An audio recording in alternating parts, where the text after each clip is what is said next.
The Little Mermaid. Part of Your World is a great song, but did you know it was almost cut from the movie entirely, Bobbles? I recall hearing that, yeah. It didn't test well, and the head of Disney, Jeffrey Katzenberg, at the time wasn't really a fan of it and thought it was boring. Wish I could be part of that world.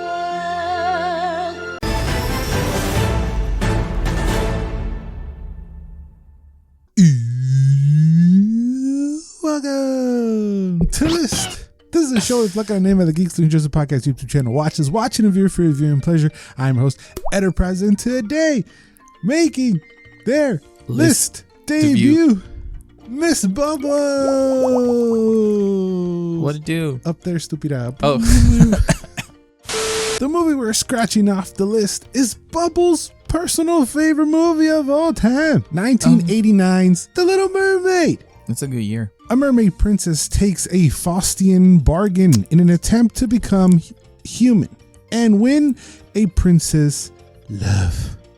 Bubbles, talk to me about The Little Mermaid. She a little dumb. You know, we all were dumb when we were teenagers. She likes to hoard stuff. She's the hoardiest of the hoarders, man. Yeah. She a hoarder. Can you relate? A little bit, yes. This is Migrato.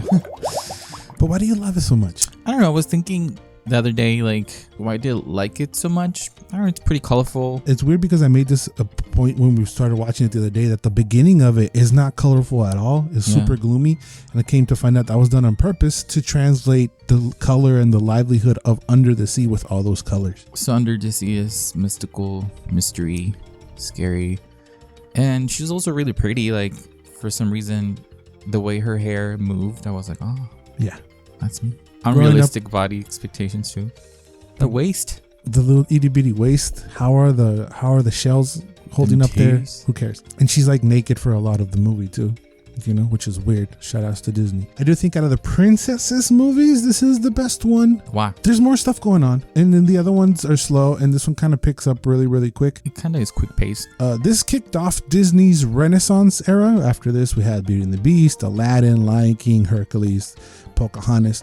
What are considered by people in our age range to be the best Disney movies, of course. It kind of is though. You can tell visually the difference. Like, oh, this is different. Well, this was the last movie by Disney to ever use hand-drawn cells. After this, thanks to Pixar, they started using more computers. There are certain scenes that they did use that for here, the battle scene and some other scenes, but it was like very early in the stage of that technology, so they barely used it like that.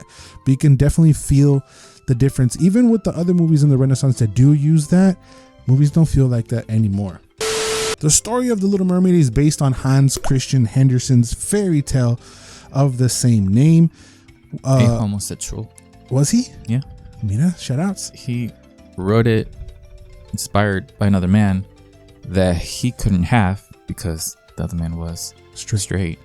So you can kind of tell, like, a mermaid who can't have a human because she's a mermaid. Another Disney tale that is inspired by Hans Christensen is also Frozen, Bubbles. Yeah. This movie was actually planned to come out way, way sooner. It was one of Walt's earliest projects, but it just kept getting delayed a bunch. And then years later, John Musker revisited the project and pitched it to Disney.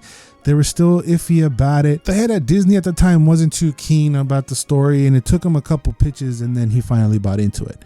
Of course, the main composer is Alan Menken, who went on to do a bunch of Disney music, along with Howard Ashman, who wrote the lyrics. Those two combos, I don't think we ever seen anything like that, as much as Lin-Manuel Miranda and Disney tried to push them onto us. Nothing like Alan Menken and Howard Ashman, which Alan Menken, I think, is attached to the new one, right? Yeah. Ariel's blue-green color of her tail was specifically designed for the movie, and it was done at the studio, and it was actually named the color Ariel. Did you know that, Bubbles? No. Also, her hair was chosen to be red to complement her tail because red and green are complementary colors. And at the time, there was already a blonde mermaid in the movie Splash, which Disney was also developing the sequel for. So they were trying to separate and not make too many mermaid movies at once. So they were said, just make her a redhead and that will separate her. It's kind of that the blonde was the go-to. They couldn't even think of another color. I think that voice acting is fantastic. Jodie Benson's voice is so soft, and it's like a pillow around your soul. Okay. Is that too much? A little bit, I guess, sure. I like it. I mean, it works. Yes. It works a lot. She can sing. She can sing her ass off. This is something that really didn't happen a whole often, that the voice actor was also the singing voice, and Jodie Benson was both. She was even Vanessa as well. But the people who auditioned for Ariel were asked to send in tapes. So technically the casting directors picked Ariel blind. Jodie Benson was previously working with Ashman in his Broadway musical Smile, so that makes a whole lot of sense. Plus, she's fantastic. 5 years later, after Little Mermaid, Benson went on to play another animated princess in Thumbelina Bubbles, which I like. I do like Thumbelina, which is also a Hans Christian Andersen fairy tale. Pretty interesting. It's pretty fun. It's not bad. A lot of things happen too. She gets kidnapped. She's being forced to marry a mole for his money. It's pretty interesting.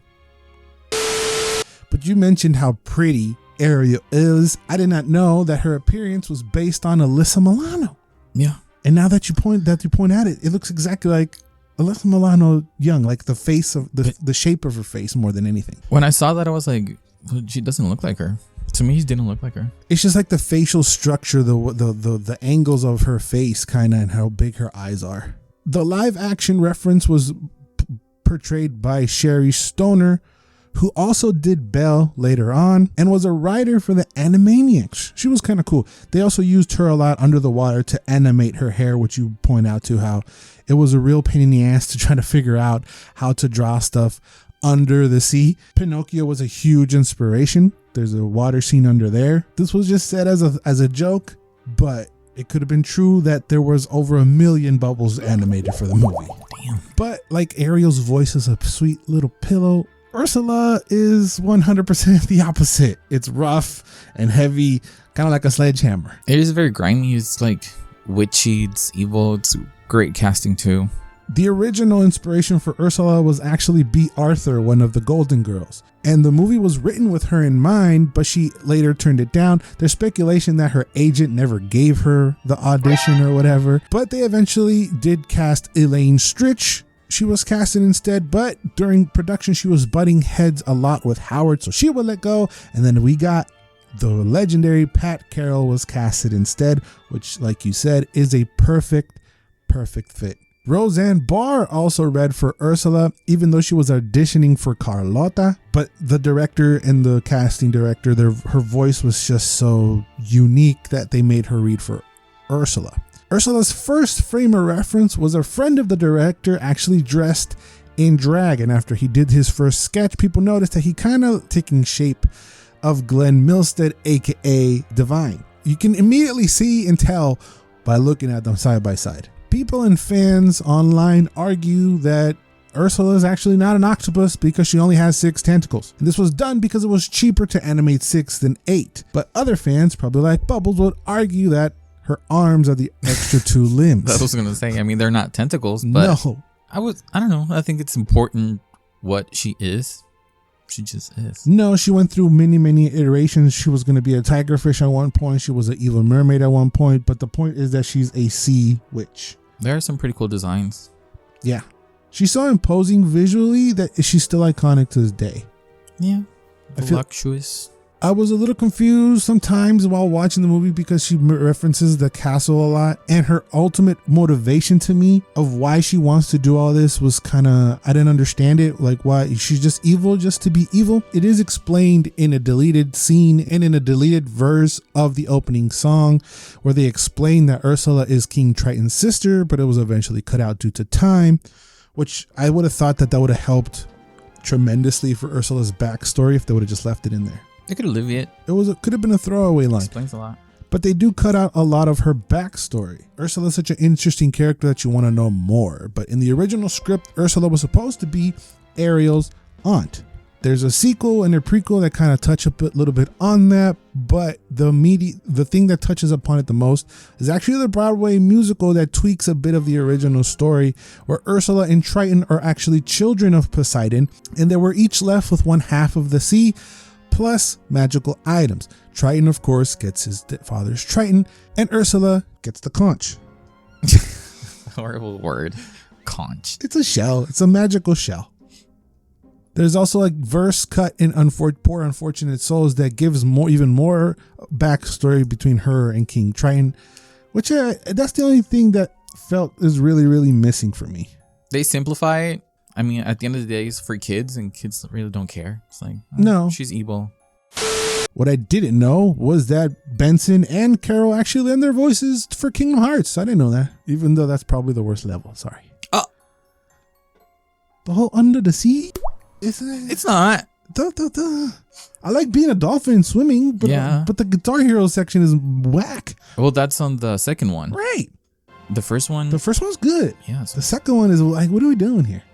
You want to talk a little about your Prince Eric crush, Bubbles? Did you have one? He is the hottest prince, in my opinion.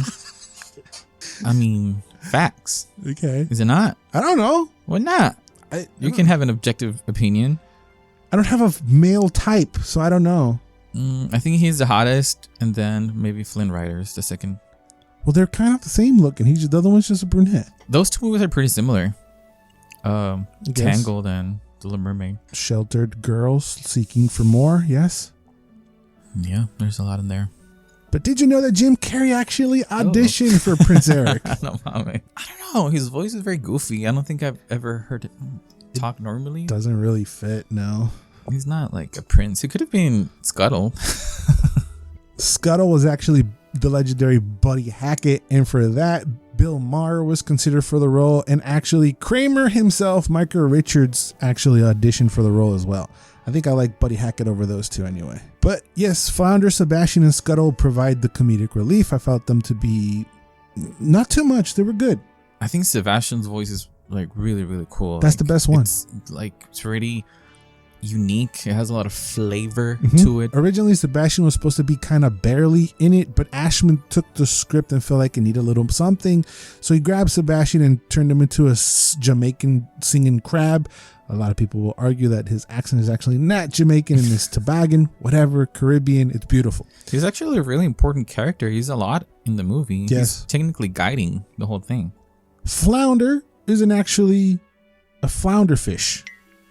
Flounder fishes are actually flat and ugly looking. Oh. So Flounder's design is actually 100% made up. There's no fish that looks like Flounder. Really? Yeah. In the animated series, it is actually revealed that Flounder's real name is Guppy number 35. I don't know why. Patrick Stewart was offered the role of King Triton, but there were scheduling conflicts with Star Trek. Yeah, I can hear it. Ariel's only 16, and it's kind of not... We don't know how old Prince Eric is, but the voice actor of Prince Eric was 17 at the time when he recorded it. Really? Yes. Sounds older. That's why he was casted, because his voice sounds way more mature for his age. And he actually went on to play Spider-Man in the 1994 animated series of Spider-Man, which I did not know. So shout outs to that guy. Oh. How old is Prince Eric? Do we know? I don't know. We don't know. But, probably like 18. But what is their obsession with marriage, Don? 21. Well, that's how it was back then. That was the goal for girls to get married. It does take place in the 13th century. So once you're 16, I guess you're dusty by 18 and you got to figure it out. I don't understand. You're dying pretty soon. I guess. So we got to think 13th century Denmark, allegedly. That was one fan theory suggests, since that was the birthplace of the fairy tale writer Hans Christian Andersen. That was one of the struggles for Jeffrey, the head of Disney at the time, is that it was geared towards girls. Okay. So he was kind of not against the movie, but he wouldn't see its success because it was just geared towards girls. But you could say that the same for Cinderella or Snow White or Sleeping Beauty. So what's the point? I don't know. Tell him. That's why he's probably not the head of Disney anymore. I don't know, because it's also written by men. So it's a little weird. Like she's like, I love him, daddy. And you've never even spoken to him. You're infatuated. You're a dumb 16-year-old little girl. Déjate mamás. Go sit down. I'm on King Triton's side. She horny. Okay. Grab the fork and figure it out. Fork yourself. Go fork yourself, dog. Part of Your World is a great song, but did you know it was almost cut from the movie entirely, Bobbles? I recall hearing that, yeah. It didn't test well, and the head of Disney, Jeffrey Katzenberg, at the time wasn't really a fan of it and thought it was boring. He did test it without the animations moving. It was just like cell and it wasn't even colored. And I think when they tested it, a kid spilled popcorn and he was more entertained with watching the kid pick up the popcorn. Oh my god.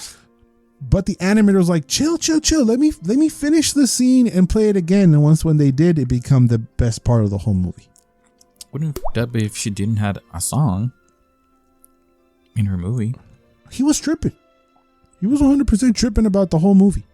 Also, Under the Sea almost didn't happen because of the whole Sebastian not being Jamaican at the beginning. Because Ashman turned Sebastian into the Jamaican Caribbean guy, that's when they gave him the Under the Sea song. At the end of Under the Sea, there's a cameo of Mr. Lippet, which is an old movie about a man who wanted to be turned into a fish. And there he is, right in the middle. Okay. He's even in the damn ride, Bubbles. What? Yeah, there's a little Mr. Lippet guy in the ride.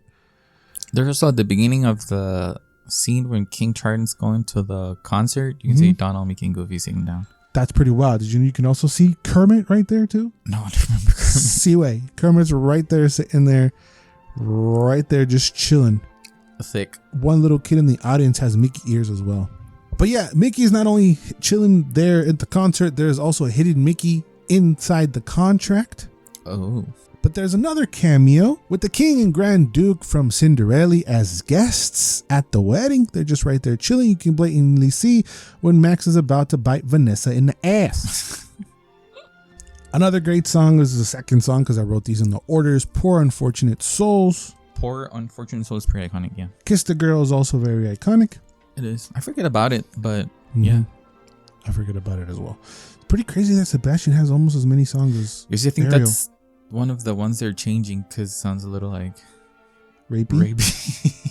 Maybe not rapey, but like, where's the consent? Like, even though she is consenting and that's she wants to. No, the consent would be from Eric. Yeah, they're kind of like forcing him. Like his.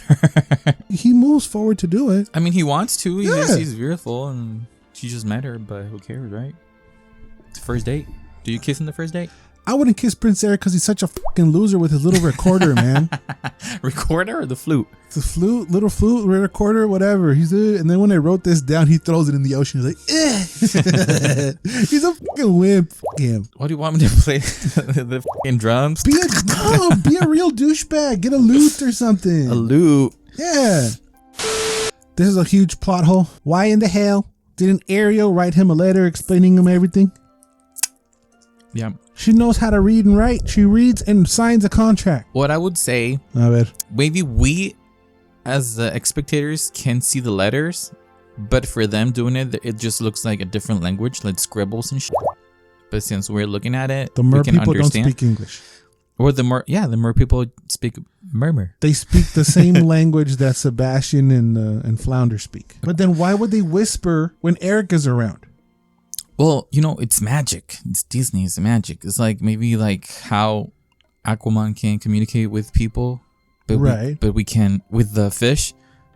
But we just see through the magic of Disney. We just see them talk to Ariel. But then we see Sebastian and Flounder whisper to Ariel when Eric is around. He can't understand shit. Can he understand the song "Kiss the Girl"? Or it's just like I don't think.